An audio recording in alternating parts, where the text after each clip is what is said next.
Pogodite koji je uljez. 16. 8 do 10. 6 do 7. 3 do 10. Jedan od njih je imao drugačije pitanje od ostalih i oni moraju da pogode ko je to. Pitanje je koliko puta piškiš dnevno? 3 od 10. 3 od 10. 3 ili 10.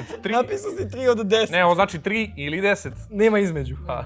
Bicku, boga mi. Meni je slaba mi je prostata. Pa zato da smo radili one testove, brate, bio katastrofa. Ali piješ puno vode, pa zato. I da ne pijem, jako mi se piša, ja moram 5 puta dnevno pišem minimum. A pišeš 6. Nije 16 puta, brate.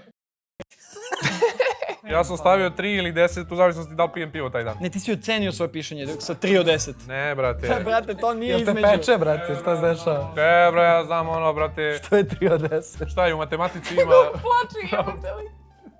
I u matematici ima pravopis, a? Zašto bi mene glasali? Ja sam jedini dao specifično, pa vi ste svi impostori ovde. 3, 2, 1. Bicko. Za pitanje je koliko puta kenjaš dnevno? S koliko godina sam Prvi put poljubio devojku.